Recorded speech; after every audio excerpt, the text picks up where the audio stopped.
Hi, I'm Kammerdiener, and my research paper is on the analysis of Black women in STEM beyond the university level and why they're departing STEM before graduation. Now, that's a mouthful. What is this really about? Well, I'm going to look at when women are leaving STEM programs in the University of Kentucky and why they might be doing that, how we could fix it, and just touching on a little bit of implicit biases that women face in STEM and how we might be able to help with that. So, like I said, this is going to focus on University of Kentucky. Particularly, this is an informational report for University of Kentucky STEM administration.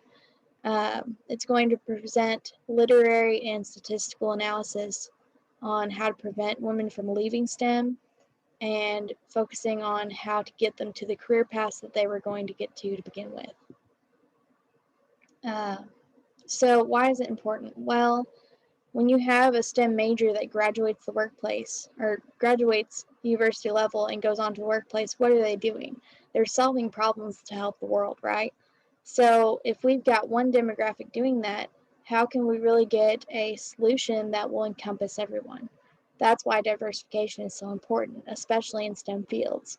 Now, for University of Kentucky, what's their vested interest? Well, if you wanted to look at it on simply the level of University of Kentucky as an institution, as a uh, revenue creator per se, there's a financial impact when they lose a student. They're losing that tuition, they're losing that housing for the remainder of the semester unless they can replace it.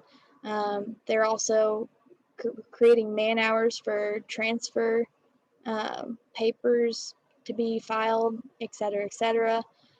You name it, and it's going to have an impact. So we're really going to focus on the cost analysis in this as well. Let's move on to this one. Let's see. So, University of STEM Administration, that's really a blanket statement for saying those who have interest in women in STEM at a university level. So we're looking at the Office of Institutional Diversity. We're looking at the deans of engineering, the deans of health science, the deans of nursing. We're looking at the vice president of student success, Kirsten Turner. There are a number of other people, but these are really some people of interest that really hone in on my target audience. Is this really an issue? To say it isn't massive falsity, because we can see a drop in women in STEM in certain areas, and we see incremental growth in others. Computer and engineering occupations, they make up 80% of the STEM workforce. Women only make up 25 and 15%. That pales in comparison to the growth that we've seen overall in the past 40 some odd years. For women in university alone, we see 50.8% of STEM graduates or STEM undergraduates who stay in the program, meaning we've already lost under half. Only 38.6% of those get awarded a bachelor's degree. And that number gets even smaller when we look at the doctoral level, where we get into 29% and lower. Now, you might be thinking, this is kind of a wide research topic, STEM and women in University of Kentucky. That's a lot of people. Well, we're really going to define and narrow down what we're looking at. So for the definition of what is women in STEM, well, first we got to look at what are we going to say for gender? Well, for this topic specifically, I'm going to say that females and women are interchangeable. Since we're looking at secondary research, we see that people have already self-identified as either women or female in this research to be a part of the statistics. We're also going to take the definition of STEM from the Pew Institute of Research and say that STEM is what the acronym stands for: science, technology, engineering, mathematics, and we're going to apply that to the registrar's major sheets. That's every course that's offered in the University of Kentucky's curriculum book. And we're going to look at 3 colleges that are encompassed wholly in STEM. So that's going to be the College of Engineering, the College of Health Science, and the College of Nursing. From there, we can take that and go and look at statistical data from interactive data sheets from the National Center for Science and Engineering Statistics, as well as the University of Kentucky Research Analytics and Decision Report, and find year by year how many women are in STEM and what are they doing, as well as are they staying in the program. Now this will make a timeline. We can derive a timeline from this and find, okay, based on a 4-year degree, when are women leaving STEM the most? So are they leaving fall of sophomore year? Are they leaving spring of junior year? This will show that. From there, we can really touch on what are some challenges they're facing at this point. What is the revenue loss at that point? Are they leaving early on? Are we losing a lot, or are we losing a little bit? How much, and statistically, how many are we losing at that point?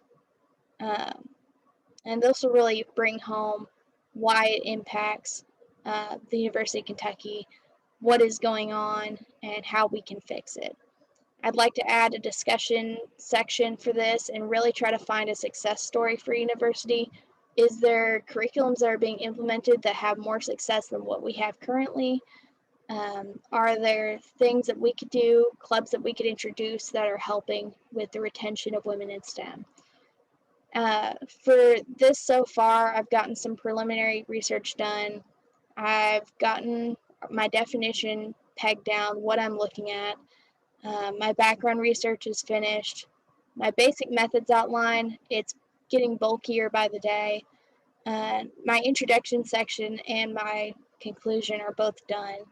I've got a very well formatted working bibliography, and I've got a findings outline pretty much pared down. Some things I'd like to do, I'm not quite where I'd like to be. I'd like to have more on the method section done. I've got findings section to really get in writing, discussion section.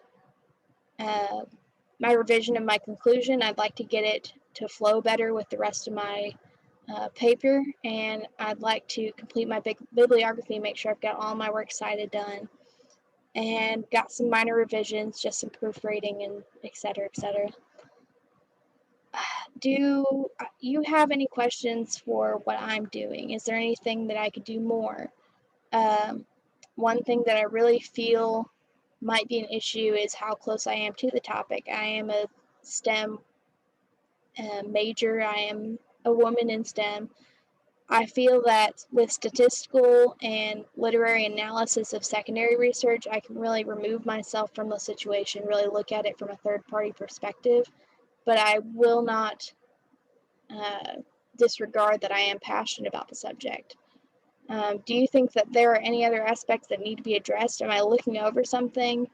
Do you think that maybe some primary research, some surveys, or perhaps some kind of, I don't know, a voting for different topics might help? Do you think that this is a good topic to perhaps take on to a larger platform? Do you think that this is just good for right now and what I've got so far is decent? I'd like to thank you all for any suggestions, critiques that you might have, and thank you for your time. And here you can see some of the citations that I have for my paper, as well as some that I find are kind of interesting. So if you'd like to look over those, feel free to look at the PowerPoint. And thank you so much.